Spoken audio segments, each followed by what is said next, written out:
Hi everyone, I'm quickly going to go over what an MLA Works Cited is.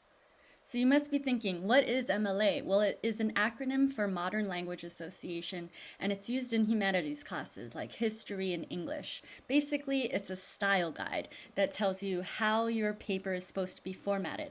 It gives you rules for the heading, the header, the title, that your whole paper should be double spaced.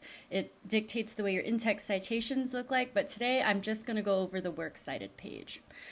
Basically, a works cited is an alphabetized list of citations of the research sources that you have actually quoted or referred to in your paper. It is found on the final page or the final slide of your research project. And again, it only needs to include the resources that you actually use in your paper. So what can you cite? Practically anything. You can cite books, a web page, maybe a piece of art, video, a song, a podcast, someone you know that's an expert on the topic that you're writing about. You can cite practically anything, as I mentioned. So for the purpose of this presentation, I am only going to go over the books, web page, and videos because those seem to be the ones that people. So first, let's take a look at a book citation, a web page citation, and a video citation.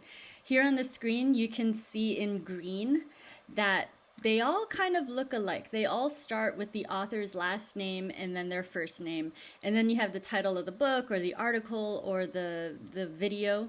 And then there's some other things that you need to incorporate there. Under the green in black, I have shown you what an example of what those citations would look like. So this can all be a lot to do on your own. Luckily, we have a tool here that we subscribe to at Sacred Heart Cathedral called Noodletools. So we're going to click login on the right. We're going to log in with our Google account. Make sure it's linked to your shcp.edu account. And if you're a freshman and this is your first time using Noodletools, it's going to ask you, when is your graduation year? Just fill out the information and move on to the next screen.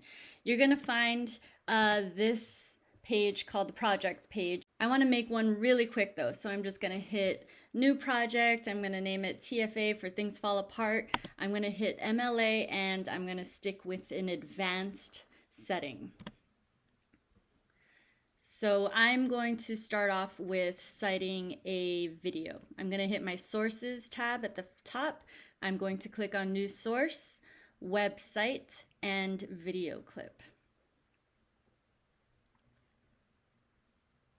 Okay, first thing I need to grab is that URL, which is the web address. I'm going to copy and paste that into the URL box.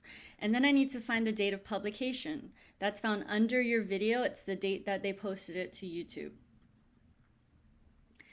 So you just want to include as much information as you can. All right. And then the next thing I need to figure out is what is the title of this video. So I'm going to copy and paste that here.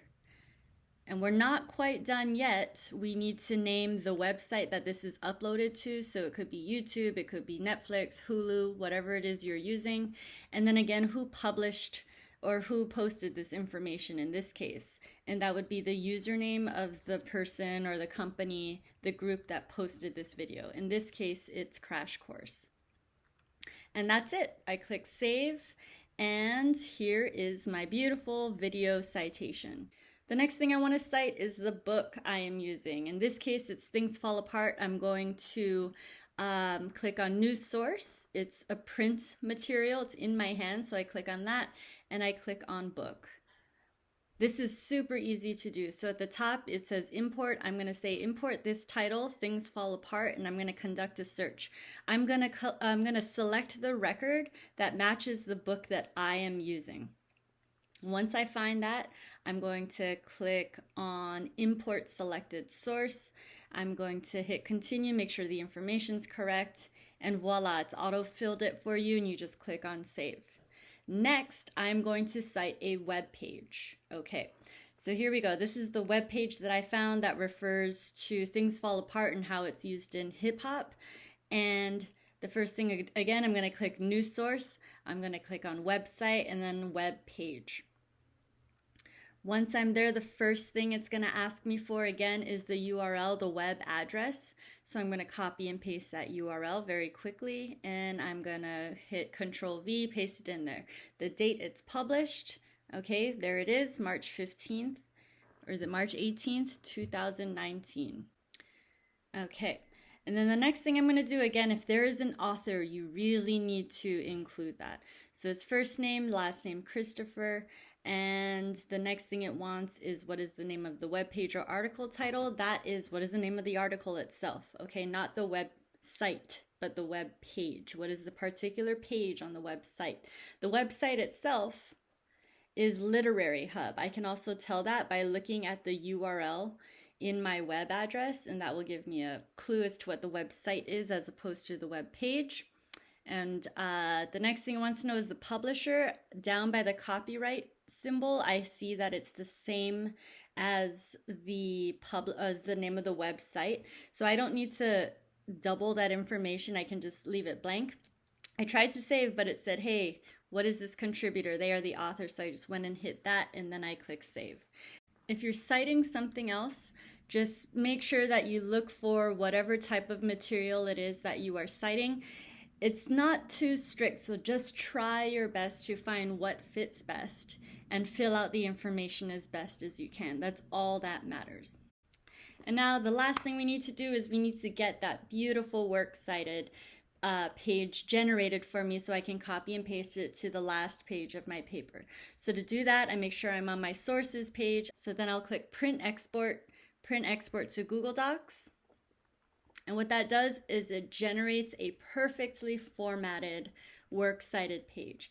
I can now take this and copy and paste it to the end of my research paper. Okay, but why do we have to do all of this in the first place? First of all, it helps protect against plagiarism. We're giving credit where credit is due, and it makes you look like a more responsible and ethical scholar. So good luck. Hit me up if you need any help. I am more than happy to help, and see you next time.